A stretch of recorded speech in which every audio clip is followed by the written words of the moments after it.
Hello, dear listeners. First, I have a couple of housekeeping type things to get through before we get into the good stuff. Bear with me.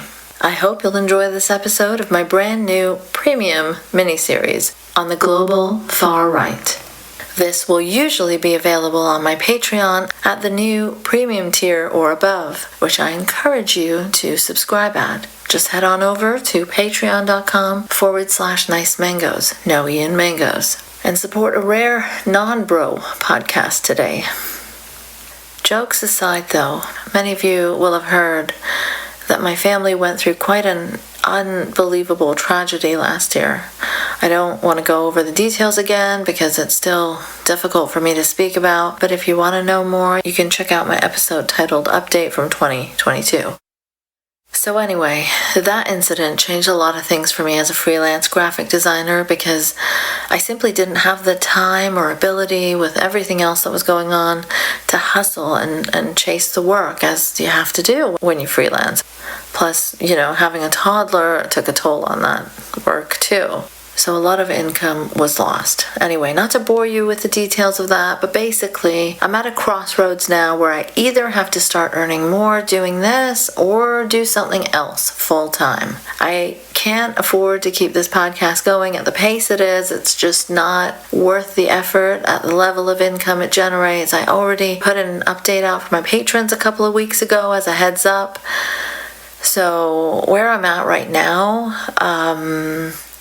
I'm giving myself a couple of months to really ramp up production, launch this new miniseries, offer new exclusive Patreon content, add a new Patreon tier, and shift a lot more of my upcoming work to Patreon exclusive stuff, basically. If this show has been of any value to you over the years and you would like to support it, to keep it going, actually help it survive, really there has been no other time as important as now to become a patron, because that will help me gauge over the next several weeks if I need to shut things down completely or switch to putting it extremely on the back burner while I focus on finding other full-time work.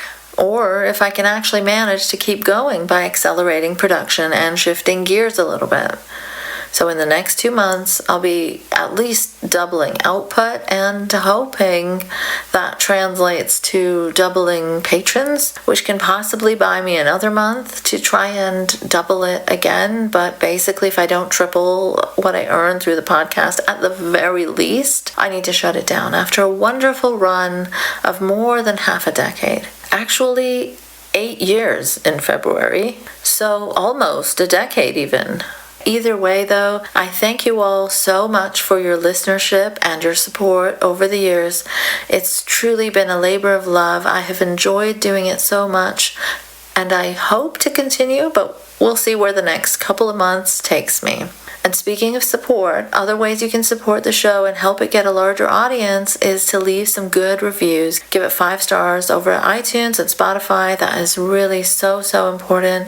I haven't focused much on that aspect before, but I'm definitely going to be doing some related art giveaways on my Patreon soon. Post a review, enter a draw to win a free portrait or artwork, something along those lines. So keep an eye out for that. And, share it with friends and on social media, leave comments.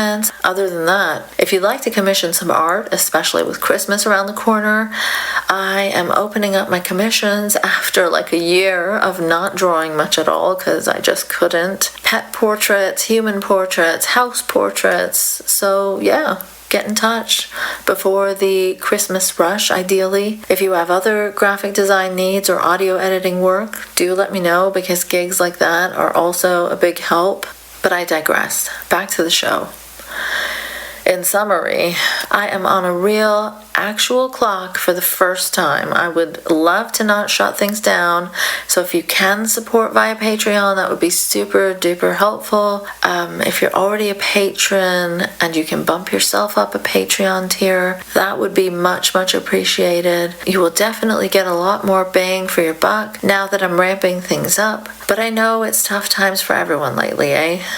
Just the toll that Elon alone has taken on so many content creators is hard to express. But anywho, now that we're through all that, let's get this new miniseries rolling, shall we?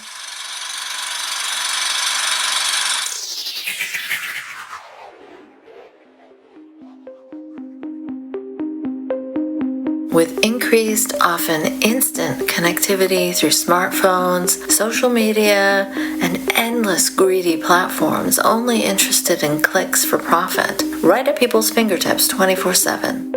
The reach of far-right influencers and their talking points has grown at an alarming pace just over the last several years.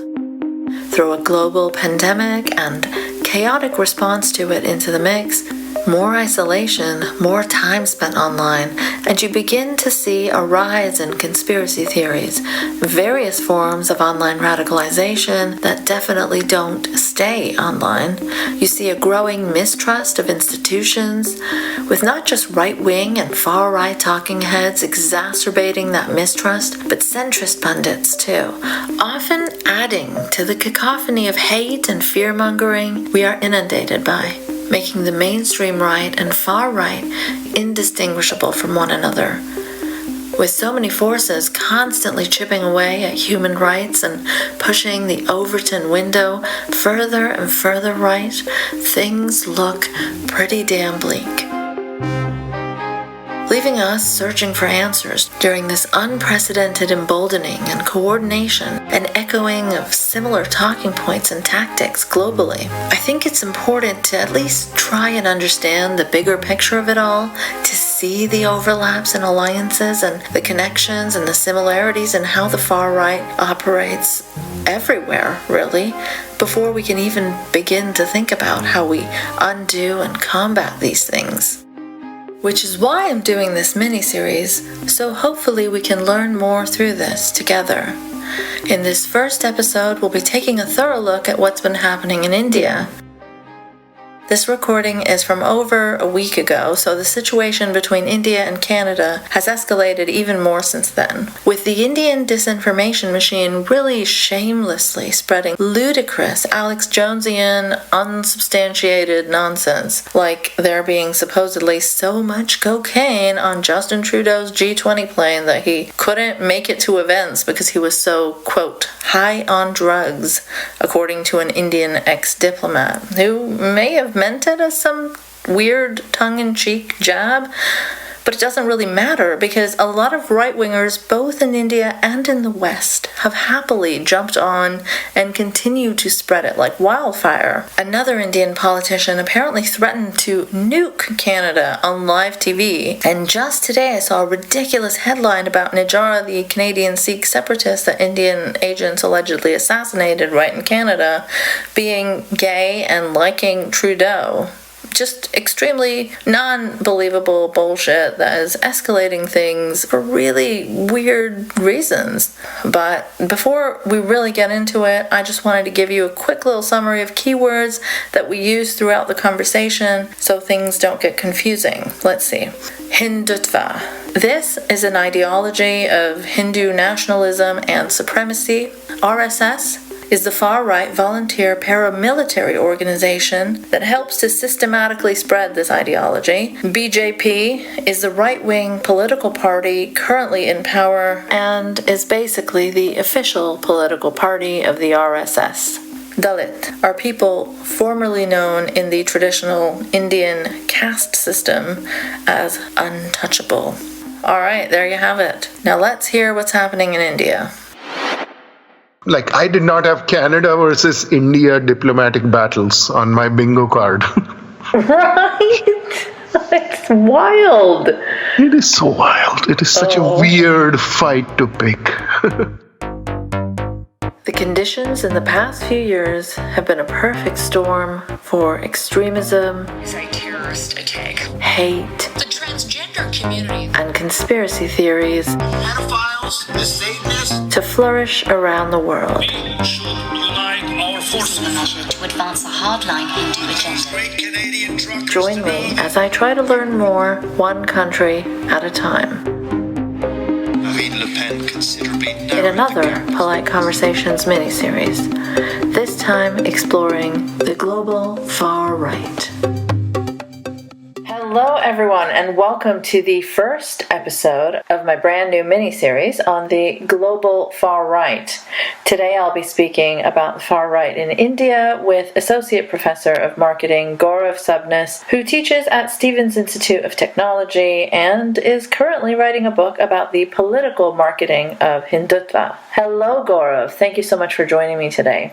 Hi, Aina. Nice to be back on one of your podcasts. Yeah, last time we spoke, we joked at the end that the next time we chat, it's going to be a very positive and uplifting conversation about India. Yeah, we are somehow not there at all. Although in some ways we might be. I think we might get to that. I think a lot of these recent bizarre tantrums are a sign of almost like a death rattle, although that would be a little aggressive, that I feel like the BJP feels like they are finally about to maybe be voted out of office next year. So they are throwing everything at the wall. Gosh, I hope you're right, but I don't know. From an outsider's perspective, it certainly doesn't seem that way to me. But before we go further, though, let's start at the very beginning. So maybe you can just explain a little bit about your background, how you are a professor that gets targeted online by these far-right creeps, and why you're targeted so much, and maybe we can talk about the terminology, because I know for people that aren't too familiar, like RSS, Hindutva, BJP, all of those terms can get confusing. So yeah, let's begin there. Yep, awesome. So the summary of my background would be that I grew up in Pune, a reasonably big city in India, and in a fairly liberal, westernized world. And the India I was growing up in always had this presence of a Hindu right-wing party. However, it was just one of these parties. It was one of these almost like this tripod of political alliances in the 90s and early 2000s, where there was the Congress party that was the traditional liberal party, there were the Third Front, which were more leftist, and there was the Hindu right-wing. So I started my blogging around 20 years ago in 2002, 2003, and that was almost immediately after the riots in Gujarat happened in 2002. And this was the early days of blogging, right? So I didn't even think too much about anonymity or anything. So from beginning, my blog was always in my full name. And I was okay with building up kind of pseudo-celebrity, minor celebrity online on blogs based on that. But as a result, like anytime I posted any thoughts I had, after 2002, I was always opposed to the Hindu right wings, very specifically the Narendra Modi version of Hindu right wing. So just like in the US, within Republican Party, there was the Trump version of republicanism, and there was the Romney version, and the George Bush version, and the Trump version was the most extreme. Yeah. Similarly, until about 10 years ago, within the BJP, which is the Hindu right wing, there were these differing versions where the previous BJP Prime Minister, Vajpayee, was more of like this cute, cuddly statesman guy on the world stage.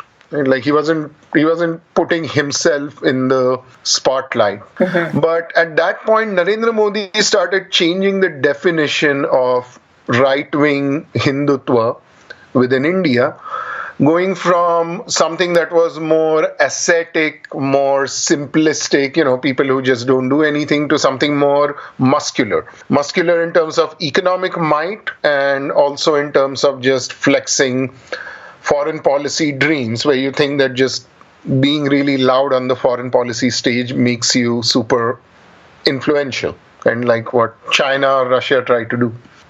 When I was blogging, I was continuously for about 20 years just saying that I don't like this guy, I don't like this guy, I don't think he will be the prime minister. But of course, I was proven wrong. In 2014, he managed to build up enough support and convince enough people that He was very thumpingly elected in a way that almost no politician had been elected in a generation. And he was again re-elected in 2019. Right, he won in a landslide, right? Yeah, he won in a landslide. As opposed to Trump, who wasn't able to then convert it into a re-election.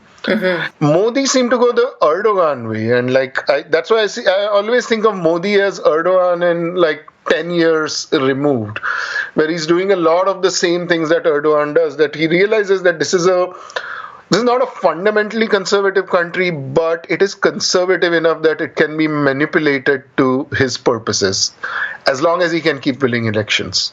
So yeah, sorry, that might be a very long answer. So let's try to define some terms. What is the BJP? What is RSS? What is Hindutva? Oh, yes. Actually, that is a great point. Let's define those terms. So, Hindutva is a relatively recent phenomenon, in that word didn't exist until about 100 years ago. The general concept of Hindutva, which is very new, came from copying European fascism, where they said that your ethnicity, your genetics, are the basis of your identity and nationhood, etc.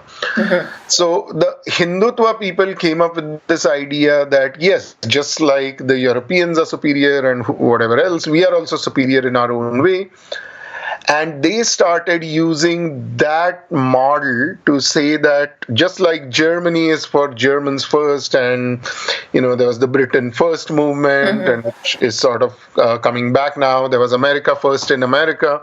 The same movement was almost copied in India as Hindutva, where they're like, okay, India belongs to Hindus because that is the majority, that is the history. And it just started with that general idea. That led to a couple of different organizations. One of them was this organization called the Rashtriya Swayamsevak Sangh, RSS. Its literal translation is the National Volunteer Force. So, yikes. They were always like, oh, we are just volunteers. We are not like a political party, which even today they don't maintain member roles. They are a very diffused kind of strange organization. They started off, and even in my childhood, I participated in a lot of events that were conducted by them. So they would have these essay competitions or art competitions. Okay. And they would be organized in ways that they were not explicitly pro-Hindu, but there was enough of an undercurrent there, talk about Bharat Mata, which is this personification of India, which is very Hindu in its appearance. Mother India, yeah. Yeah, Mother India, exactly. So that is the RSS, which has been also around for 100 years. It was suspected and charged in the Gandhi assassination in 1948, banned for a few years, but then allowed to function again. Now, the RSS never flew the Indian flag on its headquarters until the 21st century. So they existed from the 1920s till the year about 2001 or 2002, where they refused to fly the Indian tricolor, the saffron, white, and green, because they believed that India should be a Hindu Rashtra, as in. Now, they are never very clear about what this means. And sometimes they will make it seem like, oh, just like Pakistan was Islamic, but everybody is treated equal theoretically, but Muslims are first. That is theoretically, yes. Yeah. Sometimes they'll say we want it to be like the US, where, okay, theoretically, legally, Christianity doesn't have any official sanction, but America is still known as a place where Christians hold the most power. And then sometimes they want to be like Turkey. They have no clarity because it has never been an original historic movement. Almost always a plagiarism. But also that kind of vagueness always helps fascism, right? So you can shift and move according to whatever is happening. Yeah. And as we've seen with this recent Canada clash. Now, the BJP is the third or the fourth iteration of that, in which in a democratic country that India has been since 1947, or 1950 rather, I guess technically, you have to be a registered political party, you have to do some paperwork, etc. So if RSS wanted to fight elections, they could not do it in their current form. They would either have to change their entire format, or they could just create this offshoot. So they created this offshoot called what was initially the Jan Sangh and then later became the BJP, which was officially the political wing of the organization. Right. So it had an official existence, which it still does. But at the same time, they maintained this kind of dual identity, almost a bipolar identity, in which anybody who is a senior leader in the BJP is also a member of the RSS, which doesn't have any roles in any member roles or any stated philosophy. Its philosophy just keeps changing according to how the wind blows and fascistic convenience. So the BJP struggled for several decades, but its basic idea was that if we can capture about 35 to 40% of that majoritarian and majoritarian adjacent vote, then we can capture power. And then once we capture power, then we can change the constitution and the law of the land and everything else, because there aren't as many checks and balances in the young Indian constitution. Right? So somebody who captures a huge majority can pretty much run the country any way they want, change the constitution any way they want. And that is the stage of history we are at now. So it's where we are at now is like, my larger point is Narendra Modi is just incidental. If Narendra Modi weren't born, there would have been somebody else. This is the inevitable conclusion of this majoritarian Hindu movement that has been built up in India for close to a century through grassroots marketing that started well before the internet era. Like, it's something that I look back and I realize, oh, I was indoctrinated in this way in my childhood and I had to actively fight it. Right. So correct me if I'm wrong, but the RSS is like this volunteer organization, and it also has like a kind of Boy Scouts-ish image as well. Yes, exactly. And like the irony is that they were originally modeled not after the Boy Scouts, but almost after the Hitler Youth. Yeah, like, so you the can see it in their fash uniforms. Boy Scouts. Yeah, but the thing is, the Hitler Youth was Hitler Youth because they held power. The RSS did not hold power until 2014. So by definition, they resemble Boy Scouts, but the Boy Scouts doesn't have of course, the Boy Scouts are not exactly super liberal themselves, as we know. But the RSS were able to pass off as a Boy Scouts-like movement. That's why, I participated in a lot of their stuff as a kid, but if I had a child today, I would not let that child participate. Right. Or my parents would not let me participate if they knew then what they know about the RSS now. So yeah, they did get away by being Boy Scouts-ish for years, and they still do. They still pretend to be that. Right, and you see, like, even abroad, there's a lot of these, like, cultural camps and yoga classes or whatever, through which, it seems like a harmless cultural activity thing for your kids to be enrolled in, but they are slowly, indoctrinating them with, like, ideas like Hindu supremacy. Yep. Big time. And I don't know if this might be too much of a tangent, but Vivek Ramaswamy, one of the things he wrote in his book before he started running for president was that capitalism helps solve Hindu casteism because his high caste family allows pizza delivery guys to deliver pizza and tips them, right? How does somebody who grew up in Ohio even get this view of the world unless it's actively indoctrinated into him? Right, so he thinks that allowing the pizza delivery guys to come and deliver the pizza which they ordered and tipping them is somehow combating casteism? Yeah, and this is literally, I might be just paraphrasing word-wise, but this is what he writes in his own book, the Anti-Woke, the Anti-Woke Inc. book, where he's he thinks the market has a solution to almost everything, and he's the example he gives is that market is helping solve casteism by having previously untouchable folks deliver pizza to my Brahmin family, and my family tips them, and this is solving casteism. Right? This guy grew up in the US. How does he even get this worldview unless it is actively indoctrinated into him? Right, yeah, it's such a far-fetched and out-of-touch, privileged thing to think that... And this is a guy who went to both Harvard and Yale, right? I don't think any resume in the world has higher educational qualifications than going to both Harvard and Yale.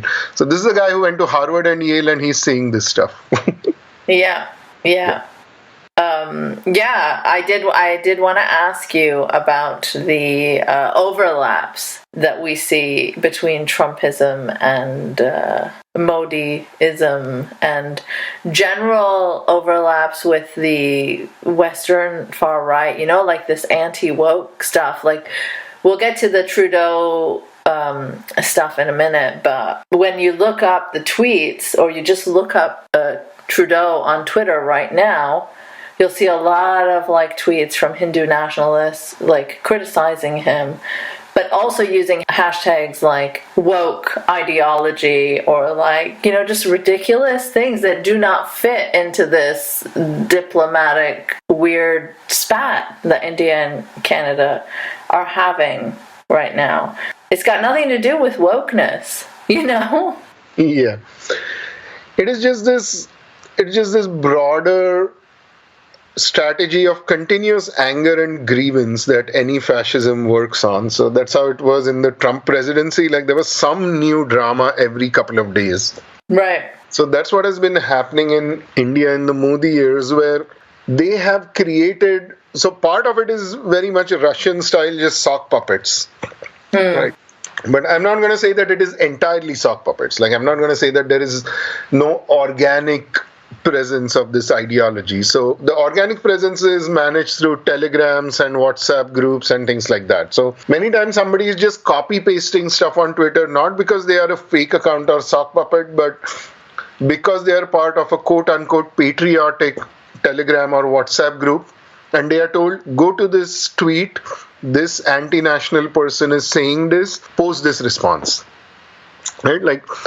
So it's even more insidious than, let's say, what Russia did in the US elections in 2016. This is much more it does have a genuine grassroots component in this anger. The thing is that a lot of these are real people who genuinely believe that Canada has suddenly become dangerous, or all these random things where on the one hand they say that this didn't happen, on the other hand they say yes, we did it, why shouldn't we do it? So it just becomes this incoherent cable news debate that just spills over into everywhere else, where you're just trying to win an argument. It doesn't have to make sense. Right, which is a typical right-wing and far-right feature, right?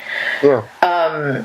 So there's a lot of overlaps, just in the movements between Trumpism and Modiism. But I also see rhetoric that reminds me a lot of white supremacist rhetoric, talking about dharmic duties to reproduce more so that, Muslims are overtaken, or the fears about Muslims reproducing and taking over, fear-mongering about Muslim men raping women, which is something that happens here in the West, right?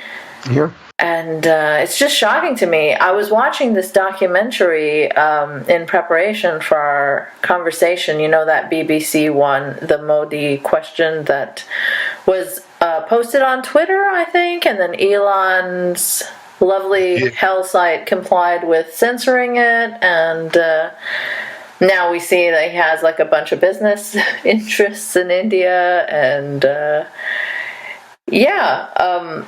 free speech Elon silencing stuff at the behest of the state.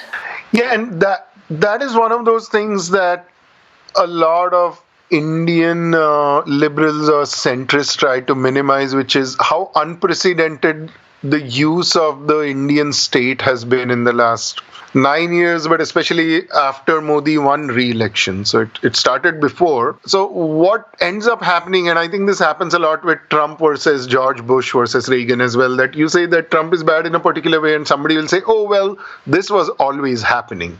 Right? So that is what happens a lot with Modi, in which so even though there might be people who are in the US who are saying that, Muslim men are going to be targeting and raping our women, you don't actually have cases of mobs going into homes in the US or Canada saying, hey, this is a Muslim man marrying a non-Muslim woman, let us investigate him, let us take him to the cops. Like if somebody tried to do that, they would be arrested, right? But in India, the opposite has been happening in the last few years, which is that random strangers will just go up to an interfaith couple and they will attack them, and the cops will not go after the mob, the cops will do something to the couple. Yeah.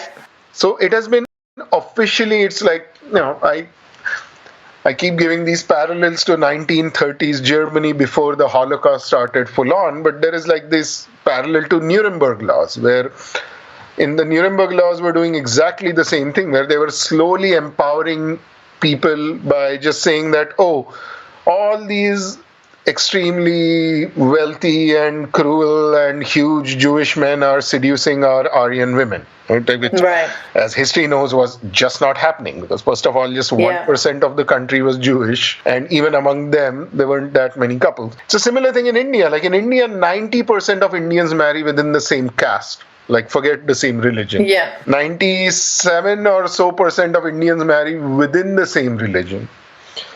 And the percentage of Hindu-Muslim couples is at something like less than 1% or so. Right? And yet they have created this complete myth that has been common throughout history, that these suspicious men are going to come after our women, because it just reaches everybody's evolutionary instincts. Yeah. And this is what the term love jihad has been created for? Yep, exactly. Like completely concocted. So it just refers to, I don't know, Muslim men doing a kind of conquering by getting Hindu women to fall in love with them?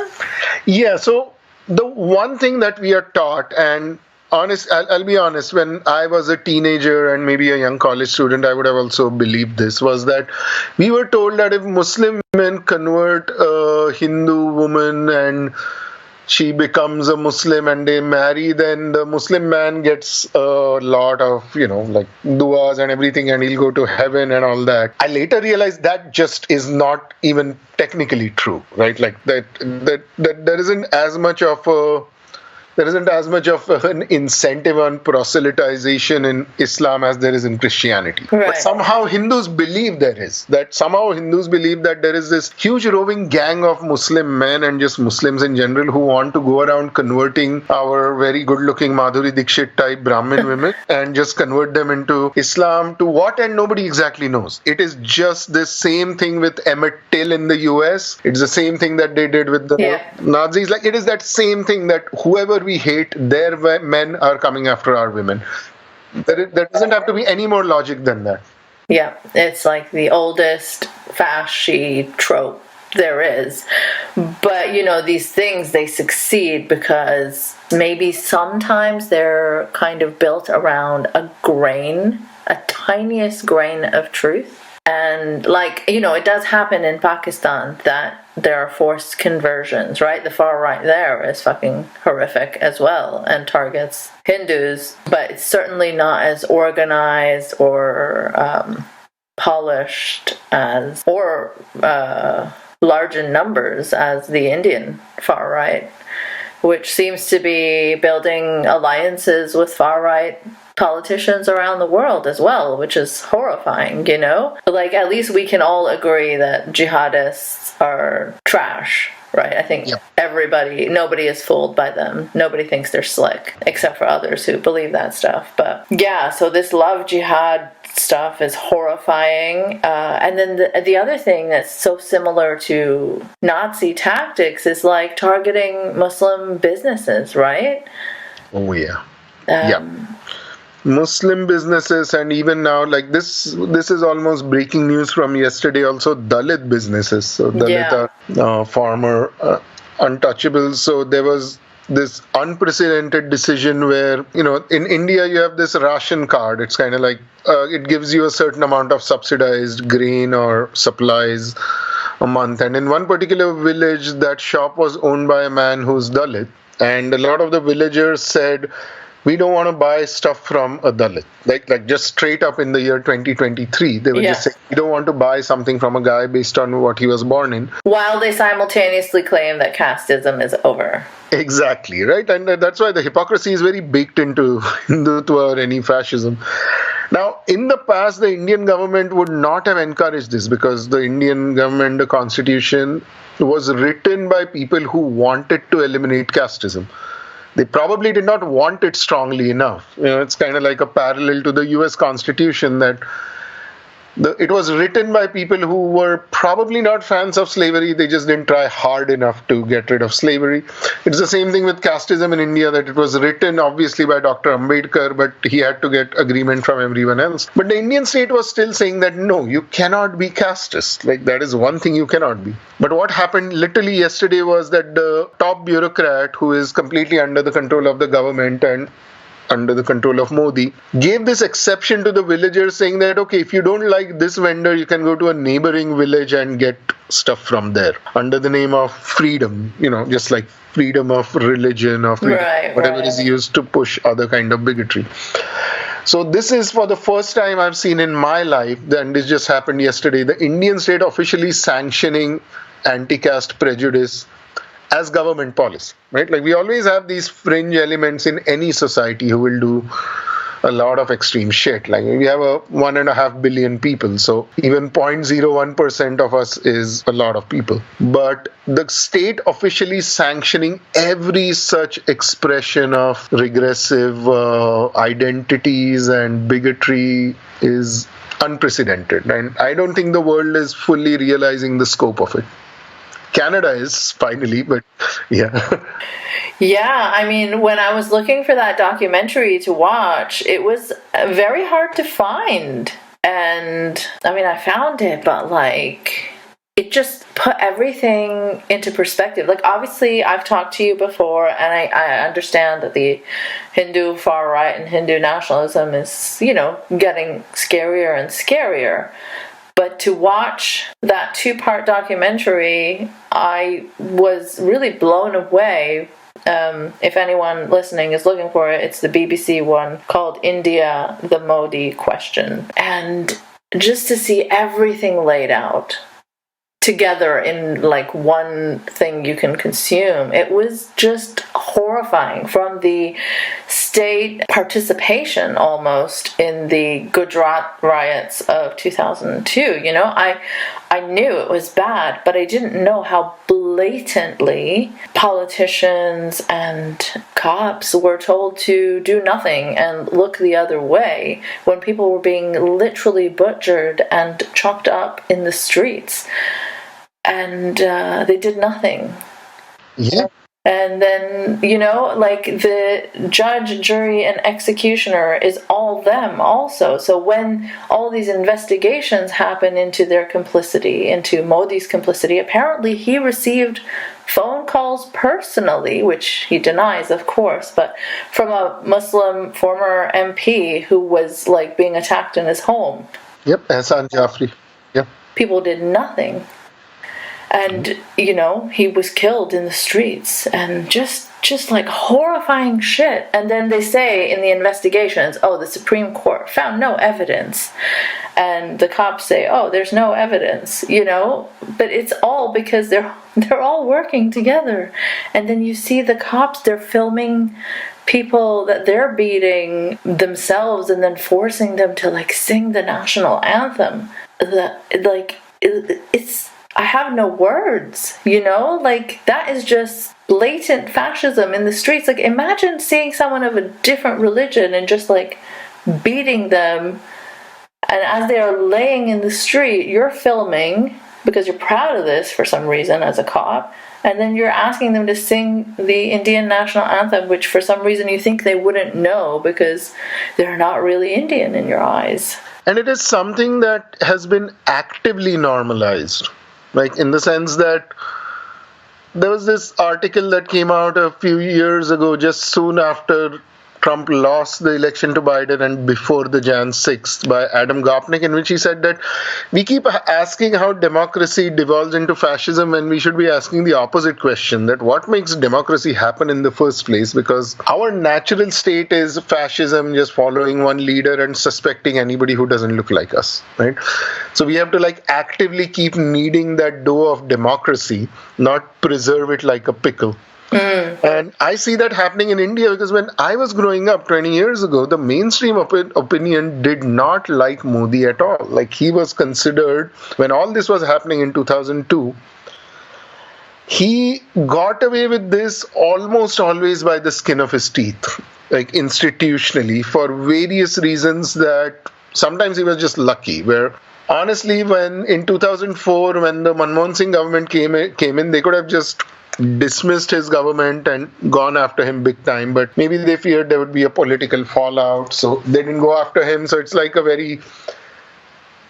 the story of where at every stage he was making it very clear what he wants to do, which is to normalize what was not normal in India.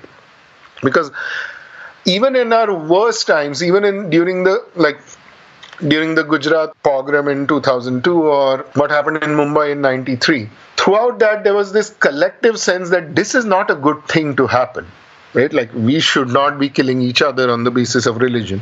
The history of India, should teach that this is not a good thing to let happen, right? It's gone through partition. It's gone through so much violence before when people start doing this. Yeah. And when I was growing up, the government propaganda used to be, we are all in this together, Sarva Dharma Samabhava, it was unity in diversity. That literally used to be one of the mottos we were taught in school. I cannot imagine kids in India today learning that motto, unity in diversity. Right? We all grew up in India in the 80s and 90s learning unity in diversity. Today they are India is a Hindu Rashtra. You need to make sure. And they want to pretend like they want to be a developed Western liberal democracy, but their three main whataboutery targets that they keep mentioning are China, Saudi Arabia, and Israel. Right. Yeah. I mean, no one is buying that Saudi Arabia is a liberal democracy in the first place, so... Yeah, but they bring it in whataboutery. So if somebody's oh, this thing happened, well, in Saudi Arabia, they won't even let women drive. Yeah. So why are they criticizing India? Right? It's that classic deflection. Yeah. I mean, they do that here as well. And they do that in even Pakistan, which is not the greatest on human rights, as everybody knows. But even they will be well, at least it's better than Saudi Arabia. So that whataboutery tactic is used by everyone, including Islamists. So and funnily enough, if you go in the opposite direction, the way you and I are, where we are we are an Indian and Pakistani just discussing the flaws of our country, the right wingers get really upset by that as well. Mm-hmm. I've gotten a lot of trolling for a couple of years for a thread I wrote before Pakistan really recently descended into chaos. And I was a few years ago, India seemed stable, Pakistan seemed chaotic. Currently, India seems chaotic, Pakistan seems stable. So it was just a general conversation I posted that I had with a Pakistani friend. These right-winger Twitter folks still keep bringing that up as some kind of a gloat mechanism. And I'm why do I care? How does it really affect me, my opinion? If Pakistan is going through a troubled time, it just means that both countries are down the shitter now. It doesn't make India any better. Right. That Pakistan is going through the chaos. But in Indian news channels, there is a continuous, almost a regular sub segment called "Chaliye ab baat karte hain Pakistan ki." Right? There is always Can you translate that for the audience? Yeah, there's no segue even. There's no pretense of a segue where they'll be telling a news and they'll be let us tell you something from Pakistan. This horrible thing happened in Pakistan. At least it didn't. Well, they're never going to run out of content for that segment. Exactly. The race to the bottom.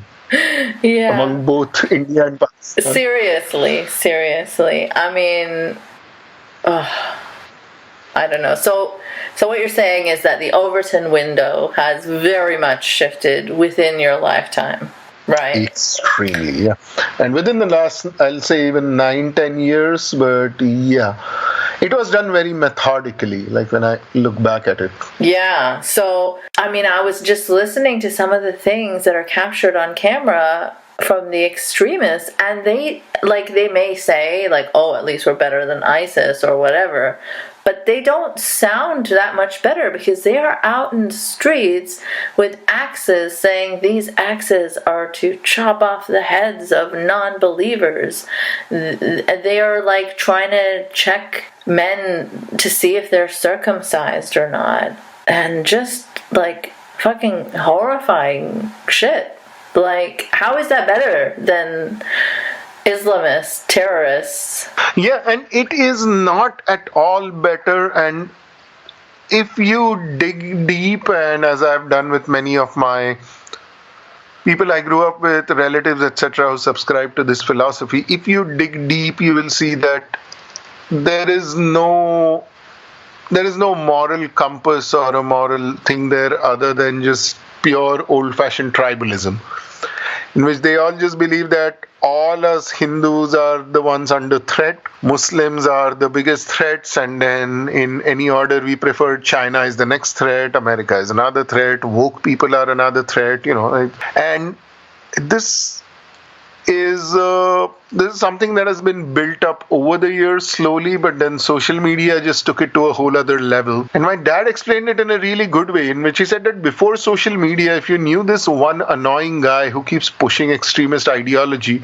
you just avoided him. You walked away, most people. In the age of social media, you cannot do that, because the more text that person posts on a group chat or on Twitter or anything else, the more attention that person gets, as opposed to the old world. And I was like, wow, yeah, I can see why that suddenly led to a revival of just global fascism, that all these annoying, tedious idiots that we could have just walked away from or avoided, because of our smartphones, we cannot avoid anymore. Yeah, they're just in your face all the time, and as they gain power, there's more and more of them, right, on social media. And like, just see what's happened to Twitter. It's owned by like the biggest far-right troll in the world, who has empowered other far-right trolls to be seen more than non-far-right trolls in the algorithm. And just like, it's fucking horrifying. Yeah. It's definitely not the uplifting conversation that we had planned in our last chat. No, it is not. But one thing I did find interesting was when Modi was being interviewed by the BBC at some point. It's like an older interview. This woman was questioning him about the human rights record, and he just had this like very scary, menacing look at her, and he's like, the British should not preach human rights to us. I mean, it didn't completely silence her, but like, it took her a minute, right? And that is such a excellent and effective silencing tactic, because really, if you're British at that point and you're like, oh yeah, look at the history, oh my god, I am so glad you brought up this particular segment, because it is something I also talk about in my book, which is, this happened about 2002, 2003-ish, and my first memories of Narendra Modi are from about 1998, 1999. So well before he became a person of power, when he was essentially just somebody who showed up in cable news studios to represent the party. Right?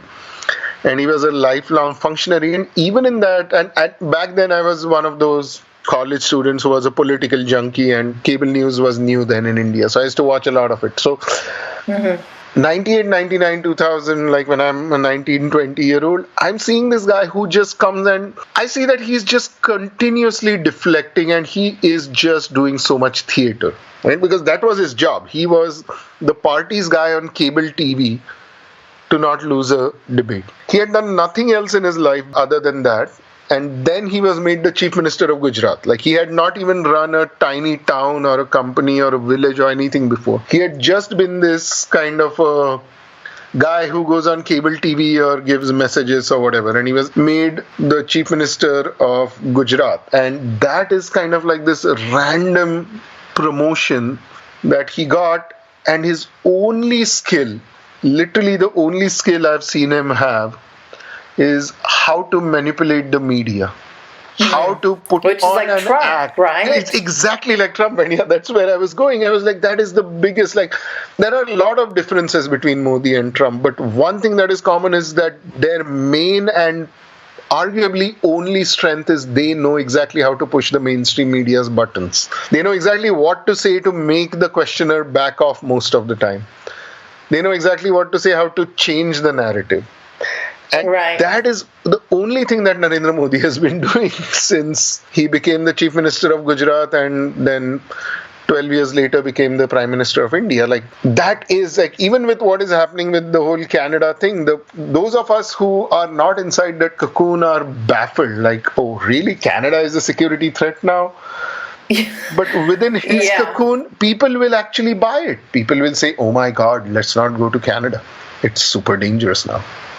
Yeah. Okay, so let's get into that. Let me just read a quick timeline from an Indian website, but I imagine that they're telling the truth about the timeline, at least. I think it was the Hindustan Times that I screenshotted this from. But so the first thing that happened was that Trudeau publicly alleged involvement in the killing of the Sikh separatist leader Hardeep Singh Nijjar. And Nijjar was already wanted in India for years. Trudeau said that he had credible allegations of Indian involvement. Then the second thing that happened is that New Delhi rejected the charge, and that's when kind of like tensions escalated. India issued an advisory to Indians living in Canada, urging them to be careful and exercise caution. And then India suspended its visa processing services in Canada, which will also include Canadians living in other countries.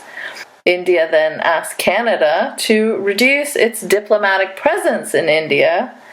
And that's the timeline. Like, it is wild how this has escalated. I guess before all this, there was the G20 visit, and there was some comments about how Trudeau's handshake was cold and how he pulled away too quickly, how he missed Modi's dinner for leaders, things like that. But I think they had already been having this conversation at that time. Yeah, but so I, like, having grown up in India in those very main, like, the Sikh Khalistani years, I feel like this timeline goes back a few decades. Oh yeah, this is just the quick. And what happened look at in the last week? Timeline. The recent happenings are just completely Modi's creation for domestic politics of his own. Like, it makes no sense from any other angle. So, the history, for those who might not know, is that Sikhs are a very small percentage, but within the region, an influential percentage in Punjab. They were mostly in India, but they were also a little bit in Pakistan. But they are neither Muslim nor Hindu. They are a different religion of their own. Right. Unfortunately, many of them are targeted as Muslims because they wear a very different looking turban. But, for some people, turban is turban. And after 9/11, they were targeted a lot. Yep. Yeah, true. So, India, from its very founding in the 1940s, and Pakistan for that matter, Sikhs were always, just by definition, numerically minority and everything, but within the regions they were influential, they were there, and the religion has enough in common just spiritually and historically with both Hindu and Islam that they can get along, and they generally it's a religion that is more built on kind of service and everything. Like, it's not a naturally aggressive or a conquering religion. It's more about finding God, etc. Like, in that sense, it is not a proselytizing religion at all. So, but what did happen was that in the 70s and 80s, when all this general geopolitical crap was happening, there was an incentive given to these separatists who were Sikhs, who said that Punjab should have a Sikh homeland. Right now, on its face, it's not a very unreasonable request to say that if almost all other religions have a country of their own, maybe we should also have our own country in a place where we are a majority population. There was a twofold problem in that. One thing was that no majority of Sikhs did not want that, because Sikhs already controlled, had a lot of power in the Punjab state of India, and Manmohan Singh, the prime minister before India, and another Sikh had Zail Singh. So until about the 70s or 80s, there was no major reason for anybody to really go after the Sikhs. But for a bunch of reasons we won't go into, there were incidents where some people, and again, when you have billions of people, some people will do crazy shit. Some people decided that in line with the whole terrorism movement that was happening all over the world, they will try some terrorism to get independence from the Indian state. And one of those things was they bombed an Air India flight in the 1980s that took off from Canada. And that entire plot happened in Canada, and the Canadian cops and the Mounties and everybody missed it. So this plane, this 747, was blown up very close to Ireland, where they still have a memorial for it in the 1980s, by people who wanted a separate Sikh homeland, right? But these were still specific people who wanted that. There was not, and there is still not, a widespread demand for a separate Sikh country within India. Now, this led to a lot of violence in the 80s and 90s, and it eventually subsided, mainly because, unlike Kashmir, where there is a much more widespread disagreement, in Punjab there was never a widespread anti-India sentiment. So eventually, once a lot of stuff happened, the movement died down. Now things change after Modi comes to power, because now we are in 2010s, late 2010s, early 2020s, and nobody has talked about Khalistan except for these maybe a couple of dozen people who live in Canada, because Canada has freedom of speech, right? So America has freedom of speech. So if you are one of a few couple of dozen people who still feels that yes, Sikh nationhood is a thing, nobody's going to stop you, because you're not breaking any Canadian laws or American laws. But somehow the Indian government under Modi started insisting, no, you need to censor these people. And now the Canadian response is, how do we censor these people? Right? They're not breaking any laws. And sure, Canada did kind of miss a few things in the 80s, but at the same time, there is no widespread anti-India or anti-Hindu or whatever sentiment in Canada either. But then what happens is, in 2019, the Indian government decides to pass these farm laws just overnight, which just completely changed the nature of the farming industry. And the way they did it happened to influence Sikhs the most. So a lot of Sikhs protested against that. And because Punjab is so close to Delhi, they blockaded the capital with their protest. It was just a completely non-violent protest, but the Modi government, instead of just engaging with them, saying, okay, maybe we messed up, they decided to say, oh, this is all those 1980s Khalistanis causing trouble, which was absolutely not happening and which is still not happening. And that is still the shit they are continuing to do, which is, there is really no broad-based movement for Sikh separatism, but they are almost trying to make it happen, like the Reichstag fire of the 1930s, where it would make Modi's politics a lot easier if there were actually a lot of Sikh terrorists that Canada was helping. Whereas in reality, it's just a bunch of these few people who, again, if you have a population of a few 100 million or a billion, there's always going to be some people doing some random stuff. But that doesn't mean you turn it into an entire political movement. But if you want to fool your people into thinking that you always have enemies coming in, once you run out of Muslim enemies, who do you go to next? Next you go to Sikhs. Next you go to the Dalits. And then you go to the Canadians and the Americans and the Australians. Hindutva runs on a continuous supply of enemies. Right. And they also seem to be becoming a global problem, clearly. It's not just a far-right movement in India, but it's affecting politics in the UK.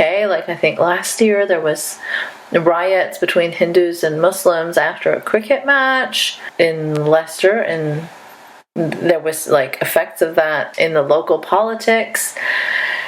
And I think in New Jersey, there was like some parade that was organized, and they had bulldozers show up at that parade, which are like a symbol of how Muslim houses are being bulldozed. And there's some stuff going on in Australia and obviously in Canada.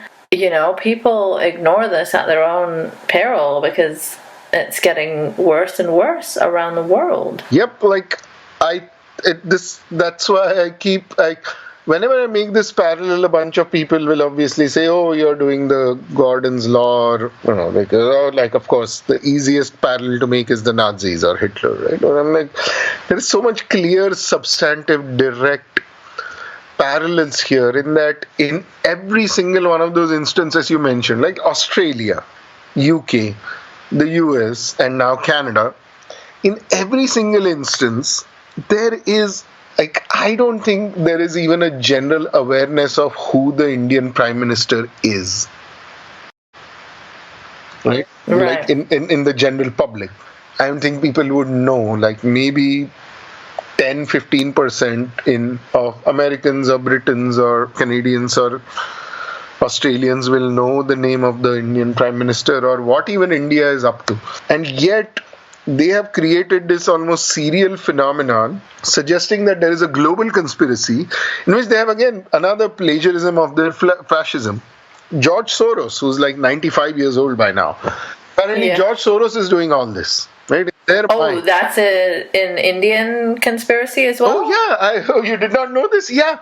Like, no, I did not. Yeah, they feel like this is all George Soros. Like, they are not even original enough to find an original villain for this.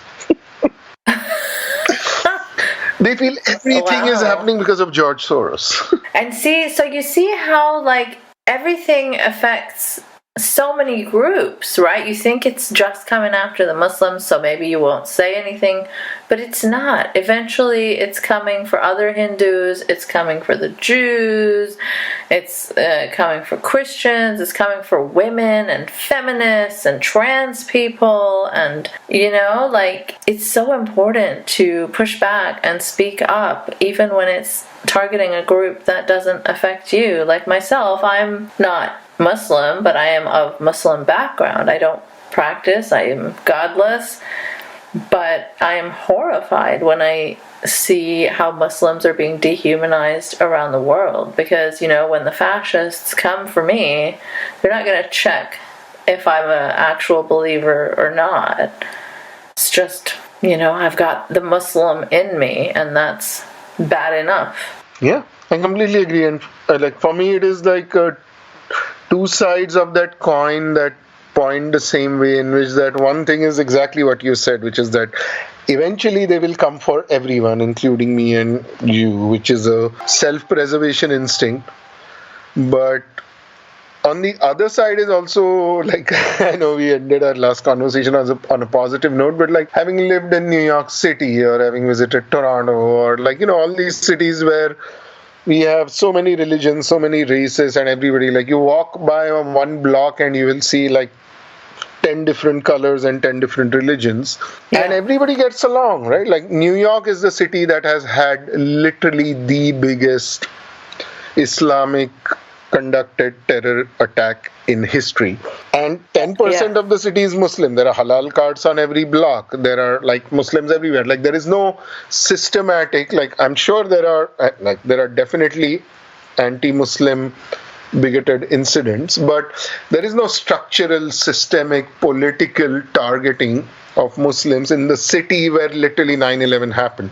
And I hear people in India citing Bombay 2008 as an excuse for why even today we are letting people just break up Hindu-Muslim weddings, right? Like, that is just such a bizarre leap that it is like, it's the most self-destructive thing I've seen in human history. Like, India is so poised to just do so much better if it just lets these things go and goes back to how things were in, like, let's say 2013. But somehow Modi seems to have convinced about 40% of the country that we need to be a Hindu nation now. Right, and outside the country too. Like, Yeah. apparently, a Canadian Hindu nationalist called Ron Banerjee openly called for the genocide of Muslims and Sikhs and said, "It is awesome what Modi is doing." He said on his YouTube channel, "I support the killing of Muslims and Sikhs in the Republic of India because they deserve to die." Like, they're just, that is like, that is one of those things that I've been trying to both come to terms with and analyze, because I'm trying to analyze it from like an academic and research and just a larger sociological, marketing, economics perspective. But on a personal level, I'm so horrified because I'm like, this is not the India I remember. Like, how did things get so bad so fast? Right, and the free speech crowd, which is often, very loud on, someone gets criticized for saying the N-word or something, is completely silent on these types of things. They're very loud when it's like a blasphemy case in Pakistan, which is okay, that's something I like to speak up about too. I think it's very important. But there are so many other free speech horrors in the world, like apparently academics are their conferences, if they're studying like Hindutva, are attacked. And in Australia, 13 academic fellows resigned from the Australia-India Institute at the University of Melbourne, citing interference from the Indian High Commission and attempts to censor research and writing that presented an unflattering image of India. Like, this is all stuff that reminds me of Saudi, you know what I mean? It is wild, and it's not even on the radar of so many free speech warriors. Yeah. And like, at least Saudi Arabia or China or Russia or Turkey, for that matter, don't call themselves the mother of democracy. Or yes, this is what the thing I makes was going to this say. particularly galling and bizarre is that what Modi and the Hindutva crowd is saying, that we want to act like Saudi Arabia and China, but we want to be treated like Canada. Yes, exactly. It's that speaking out of both sides of your mouth, and they are succeeding on the on a large scale. In America, a majority of Indian American Democrats and Republicans expressed support for Modi. So that's 55% Democrats and 71% Republicans, obviously. But I mean, the Democrat number is horrifying. According to a 2021 survey, these two groups also largely approve of the RSS, an openly Hindu nationalist conservative volunteer organization. I mean, so many of my precious hours have been spent arguing with my Indian American friends who voted for Hillary or Biden but who support Modi. And they feel that there is no contradiction there. Like, that is what, like, I mean, I on an academic level, I get what their point is, but I'm just like, why am I living in this world like where such people exist? What is their point? Their point is, like, honestly, there is no, I cannot explain their point in a coherent way, but if I were to analyze it, I would be like, it is a very self-preservation hypocrisy where in India, I'm a majority, so I will be majoritarian, but in North America, I'm a minority, so I will be a minoritarian.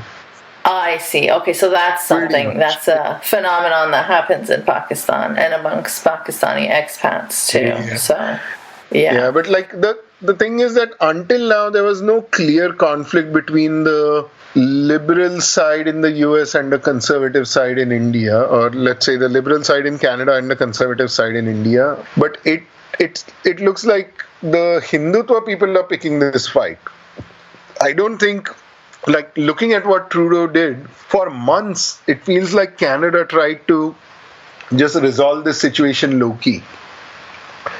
yeah. Because, a lot of powerful countries do a lot of stupid, cruel shit on each other's land. So it almost felt like Canada was saying that, all right, fine, you guys killed somebody for your own reasons. Just tell us it will not happen again.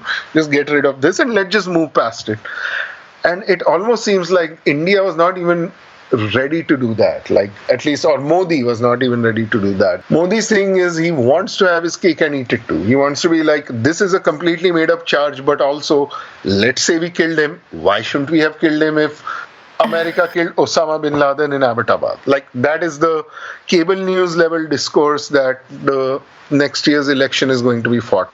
Are they really comparing that? Like, Yeah, big time. Oh, in Washington Post, like Barkha Dutt. Like, Barkha Dutt is actually not even a very right wing or yeah. like reporter. But if you read her latest article in Washington Post about Justin Trudeau, she is taking a very hardline position in saying that this is all Trudeau's fault and India, and then she's like, Canada never had a problem Really? if America killed this person or America killed that person. And like, yeah, everybody agrees America kills a lot of people, but is that what you are saying you are? Like, you need to pick a Yeah. lane. You, like, America did not deny that they went into Abbottabad and killed bin Laden. On the one hand, you're saying we did not do anything, and on the other hand, you're like, even if we did, why shouldn't we? Right? Like, you can't have it both ways. Yeah, but bin Laden was responsible for killing so many Yeah, people, whereas and these- also this guy, yeah. as far as we know, Nothing. was not. Nothing, yeah. Like, they're just, another thing they have done is that even questioning anything about the Indian state or expressing separatism automatically makes you terrorist, right? Yeah, That is so bizarre.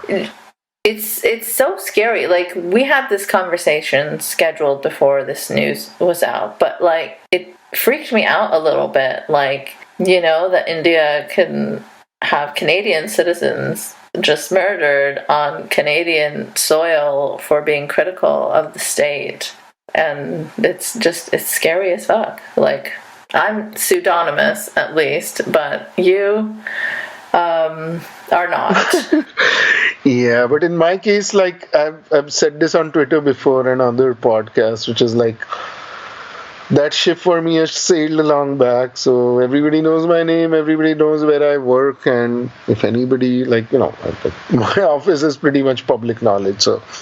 And they target your workplace all the time, right? The Hindutva trolls online, like, they contact your... Oh yeah, big time. I've been left like nasty voicemails threatening me with stuff, and then like my university Twitter accounts will get targeted so much that they've pretty much been like, oh, this is just Sabnis related traffic. Like, in a bizarre way, the trolls have kind of almost made themselves irrelevant for my university. In that my university is like, oh, okay, this is just the same thing. Like, and again, I'll give my full credit to my university leadership, Stevens Institute of Technology, that even at the worst times when they did not know this, like, a lot of these leadership were not South Asian or did not know what was happening, but they got the basic point that I'm expressing my opinion as a private citizen, and that is it.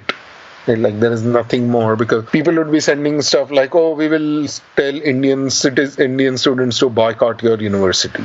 Right? Like, kind of like what they're doing with the Canadian thing. So yeah, that happens a lot, but that is what they can do, right? Like, if we start getting worried by that, then they win. Like, like, the whole point of fascism is just widespread high school bully.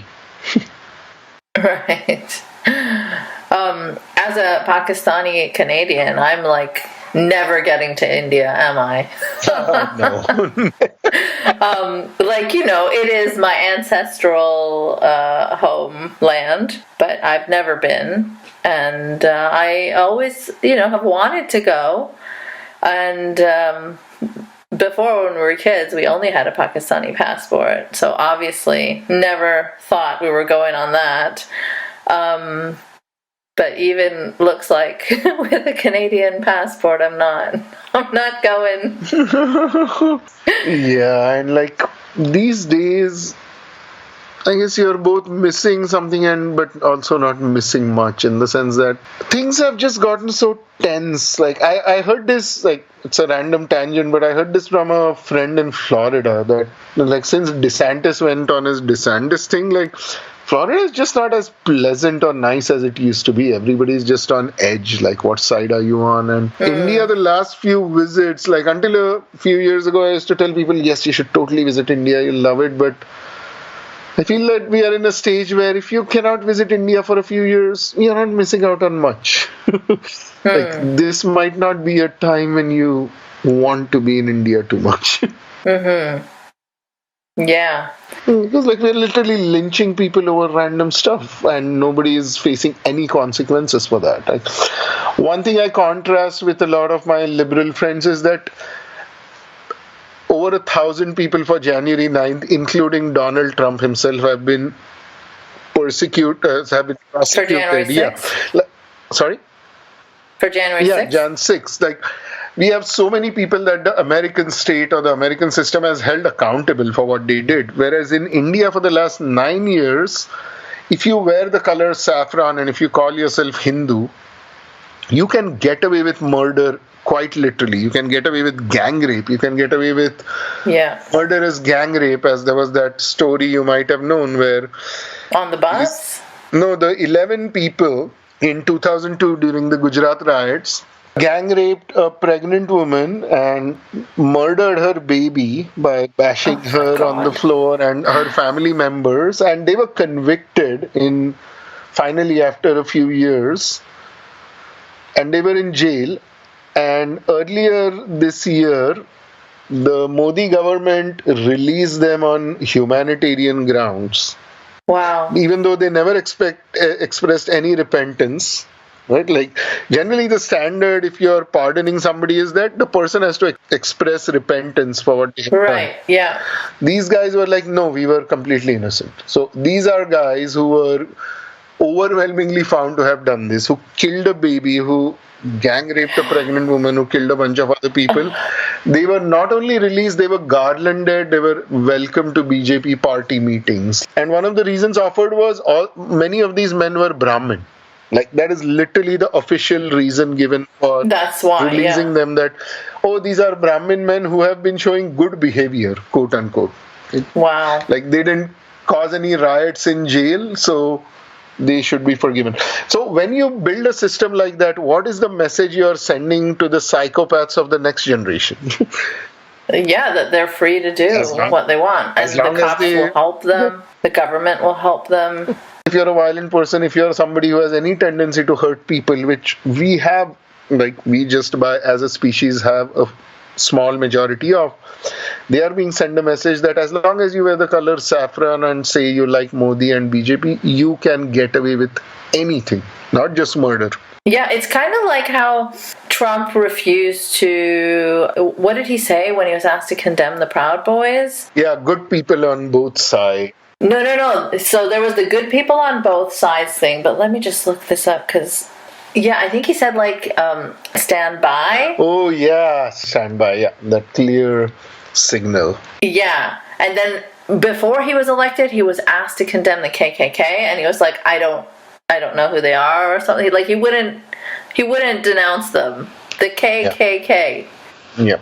So, like, yeah, what are the main takeaways from this conversation? That fascism spreads if left unchecked. It has many ways of marketing itself. It becomes a global problem, and it builds connections with other fascists. Like, I think there was a Op India, like, lady journalist, which is a right-wing publication, correct? Yeah. Who was having a friendly chat with Tommy Robinson, who's a British far-right activist. Mm-hmm. And, like, these are the connections they're building, and their common enemy currently is Muslims, but they also attack, historically oppressed castes, Dalits and Sikhs, and it's just going to grow. Yeah, and by the way, Op India was financed and partially founded by the in-laws of Rishi Sunak. Really? Yep. Yeah. So they are like because they are also themselves high caste BJP Modi supporting right-wingers, and they're also tech billionaires of the Indian variety. So Rishi Sunak's wife is the daughter of the couple that has boosted a lot of these right-wing media outlets that did not exist until about 10 years ago, by the way. Like, Indian media until about 10 years ago, I used to make fun of some American media saying, oh, our cable news show doesn't have any Bill O'Reillys or Hannitys. And now today, India's cable news is all Hannitys, like not even Bill O'Reillys. Like, literally every single one is a Hannity. That's depressing beyond belief. But Okay, before you go, maybe you can give us a quick little rundown of marketing tactics that they use. Oh, yes. So, a couple of marketing tactics that are used is to appeal to our most baser instincts, which is that almost come to us from days when we were dwelling in caves. So, anything that threatens our women, right? Like if we are told that there is some unknown entity threatening our women. The women and children thing, yes. Yeah, the women and children thing. So, this was done in Jim Crow South, this was done in Nazi Germany. This is being done also in today's India with love jihad, right? The other thing is the child abuse or the child kidnapping thing. So that is another thing that is very common. So with the anti-democrat and all the fake news movement in the US, there's this whole idea that there's a random secret pedophile ring that the Democrats are running. Yeah. Same thing in India, that a lot of Muslims will just be attacked for, oh, this person is kidnapping kids. Like there is no evidence whatsoever, right? So that is the second marketing message. The third one is just constant repetition, and that is because of the mere exposure bias and the anchoring bias. And that's what a lot of advertisers use. So the reason McDonald's or Pizza Hut or KFC keep showing you ads every single day is they just want to stay at the top of your mind. So the next time you want to eat something, you will eat KFC or you will eat McDonald's. A lot of right-wing fascist movements do exactly this, where they will manufacture stories to stay in your attention. Right. Just so you will keep it, that message will keep getting reinforced. Whereas the opposite happens with liberal politicians, where like many times it'll be like, oh, there is no story coming out of the Biden administration. There is no story coming out of, like, there is nobody corrupt in the Obama administration. Like what are you going to, like, eventually people have to create content. Political news has to create content. So the right-wingers know that there is an appetite for content, and if you give something that is even mildly interesting or conflict-filled, that create content. So they will make up things like, remember there was this thing of like Sharia law in North America. Nobody was ever proposing Sharia law. Yes. It's such interesting content to make if the public is worried about Muslim. Right? Yeah. Yeah, that happened in the UK too, where they had like these, I guess they were saying there were no-go zones which weren't safe for Westerners, Muslim majority areas, and they were running them like by Sharia law. And I guess they pointed to like, public signs that are just like, don't drink alcohol in public, but they attributed those signs to Islamization rather than just general rules in the country. Yep. And once we reach that level of kind of fear psychosis, all reason goes out of the window. And a great example I give is how much we are generally scared of bear attacks, right? Like it is true theoretically that if you come up against a bear, you will probably not stand a great chance. But data show less than 700 people in the last 200 years or something have been attacked or killed by a bear. Like bears just generally avoid human beings. You're something like 1 million times more likely to be eaten by a human being than by a bear. What? Yeah. There's way more instances of cannibalism than there are of bears eating humans, looking at data. But we are so anchored, and that is the anchoring effect that marketers use for selling their products and politicians use for selling their fascism. Just if you just anchor things into people's irrational fears, they will just keep holding on to those fears. So no matter how much I tell you that, you are much more likely to literally get struck by lightning than be attacked by a bear. If you see a bear, you will forget that, because that is just not, we are just not a completely rational species. And the larger message is that we have to keep this in mind, that fascism is the default state. We have to continuously keep fighting it. Yeah. We can never take democracy or equality for granted. Yeah, on that note, well, thank you so much for that wonderfully depressing conversation. Thank you for letting me unload it. Well, maybe next time, Gaurav, maybe next time we'll have a very positive and uplifting conversation about India and talk about how Modi lost.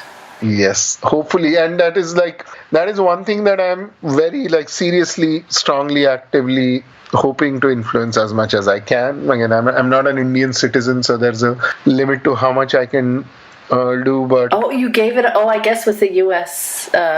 Citizenship, you can only have one, right? no, with the Indian citizenship. Oh, with the Indian US is okay with dual citizenship. Oh, It doesn't okay. let you have multiple. So yeah. So yeah, technically that is one more thing that I face, that I could, if they want, they could just cancel my visa because I'm technically not a citizen anymore. So they could just be like, don't come here. Oh, That's what they've wow. done with a bunch of Canadians. They just canceled their visas and Yeah. like ersatz green cards that India used to offer people. So, but oh well, Well, bigger, keep fighting the good bigger fish fight. to fry. Don't let them get to you, and be safe. Yep, absolutely.